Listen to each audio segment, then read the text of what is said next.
Hello प्यारे बच्चों, आप सभी का स्वागत है। आज हम कक्षा 8वीं की प्रश्नावली 2.1 के 7, 8 और 9 और 10 कुल 4 प्रश्न करेंगे।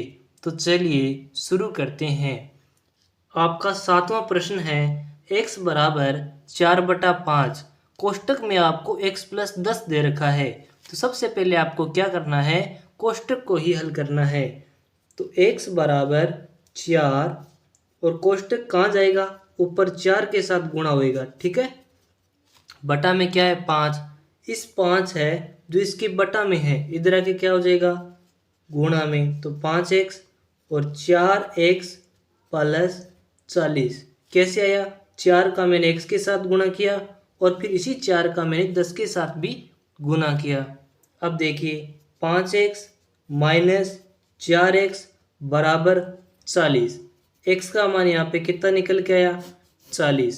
अब इसी x के मान को आपको क्या करना है, जांच के अंदर रखना है।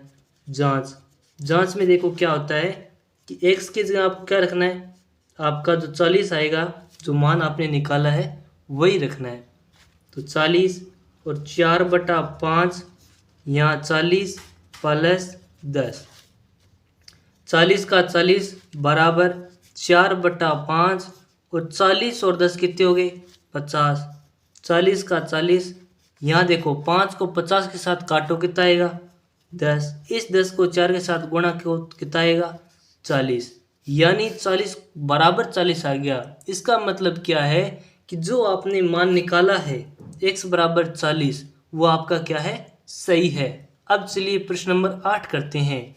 8वें प्रश्न में आपको क्या दे रखा है कि 2x बटा में 3 प्लस 1 बराबर 7x बटा 15 प्लस 3 ये दे रखा है। तो आपको कुछ नहीं करना, 2x बटा 3 है और माइनस 7x बटा 15 है, यानी x वाले को x वाले के पास लेके आना है और जो संख्याएं हैं उन संख्याओं को संख्याओं के पास लेके आना है। ये प्लस का बनता है, इधर आके क्या हो गया माइनस का। अब देखो इनका एलसीएम लो कितना आएगा 15, 3 का मैंने 15 में लगाया भाग, कितना आया 5, 5 को 2 के साथ गुणा कर दो 10 माइनस 15 और ऊपर कितना है 7x बराबर 3 में से 1 गया कितना आ गया 2। अब 10 में से 7 घटाओगे तो कितना आ जाएगा 3x और 15 को 2 के साथ गुणा करोगे तो कितना आ जाएगा 30। अब देखो x बराबर 30 बटा में क्या आ गया 3, यानी कि आपका x का मान कितना आ गया 10 आ गया। अब देखो इसी x के मान को आपको क्या करना है, यहाँ जांच में लिखना है। बताऊं कैसे, ऐसे जैसे आपके पास ये समीकरण है, ठीक, आप इसी समीकरण में रख लीजिए।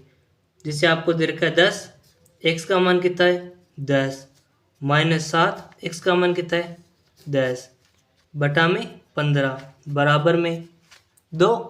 अब 10 में से 10 को गुणा करोगे 100 आ जाएगा, 70 आ जाएगा, 15 को 2 के साथ करो 30 आ जाएगा। अब 100 में से 70 गया कितना आया 30 और ये आ गया 30। इसका मतलब क्या हुआ कि जो आपने x का मान 10 निकाला है वो आपका क्या है, राइट है। अब चलिए प्रश्न नंबर 9 करते हैं। 9 नंबर प्रश्न में आप देखिए क्या दे रखा है। 9 नंबर प्रश्न आपका है कि 2y प्लस 5/3 बराबर 26/3 माइनस का y। आपको सर्वप्रथम क्या करना है, y वाले को y वाले के पास लेके आना है, ठीक है। फिर 26 बटा में 3 है माइनस का 5/3 क्यों आया, क्योंकि इधर ये किसका है प्लस का। अब देखो 2y प्लस y है ना, इसको क्या कर दो आप 3y लिख दो, 2 और 1 3 ही तो होता है। फिर देखो इसका एलसीएम कितना आया 3 और 26 में से 5 गया कितना आ जाएगा 21/3।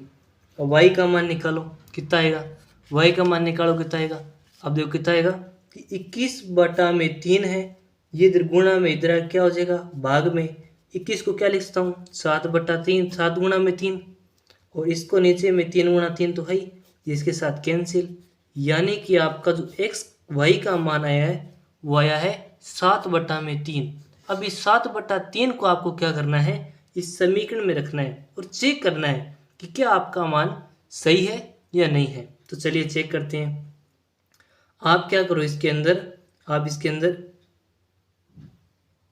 इस समीकरण में रख लेते हैं, ठीक। देखो जांच, 2 है गुणा में 7/3 प्लस में दे रखा है 5/3 बराबर 26/3 और माइनस में आपको दे रखा है 7/3, क्यों y दे रखा है तो 7/3 ही आएगा। और इधर 2y है, 2y है तो 2y लिख दिया मैंने प्लस, ठीक है सही है। अब देखो साधु है 14/3 प्लस 5/3 बराबर 3 का 3, 26 में से आपको 7 घटाना है तो कितना बचेगा आपका, यहाँ पे बच जाएगा 19। ओके, अब 14 और 5 जोड़ो कितना हो जाएगा 19/3 और 19/3। इसका मतलब क्या हुआ, ये बराबर है तो आपका जो 7/3 उत्तर है वो भी सही है। अब हम करते हैं प्रश्न नंबर 10 को। तो देखिए आपको यहाँ पे दे रखा है 3m बराबर 5m माइनस का 8/5। अब देखो सबसे पहले क्या करना है आपको, ये इधर माइनस का है, इधर लेके आओ तो क्या हो जाएगा प्लस का। ये 5m का 5m पड़ा रहने दो, ये इधर प्लस का है, इधर लेके आओ तो किसका हो जाएगा माइनस का। अब 8/5 तो है ही, 5 में से 3 गया 2m बच गया, m का मान निकालो, 8/5 तो है ही, ये गुणा में है, इधर क्या हो जाएगा भाग में, इधर क्या हो जाएगा ये भाग में। अब देखो आपका m का मान कितना आएगा, देखो m बराबर 8/10 है, 2 के पाड़े से काटो 4, 2 के पाड़े से काटो 5, यानी m का मान आपका कितना निकल के आ गया, m का मान निकल के आ गया आपका 4/5।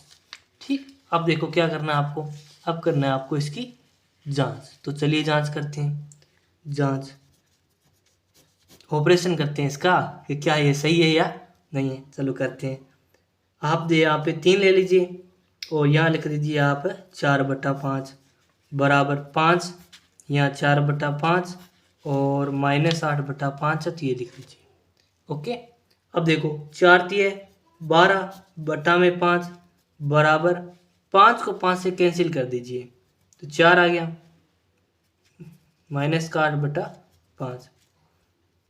इसको हल कर लेते हैं 5 और 5 और 20, 20 में से 8 गया 12, 12/5, यानी यहाँ पर भी 12/5 आ गया और यहाँ पर भी 12/5 आ गया। इसका मतलब क्या हुआ कि m का मान जो आपने 4/5 निकाला है वो आपका सही है। आशा करता हूँ कि आप लोग इन चारों प्रश्न को समझ गए होंगे। मिलते हैं नेक्स्ट वीडियो में, तब तक के लिए अपना ध्यान रखिएगा। धन्यवाद।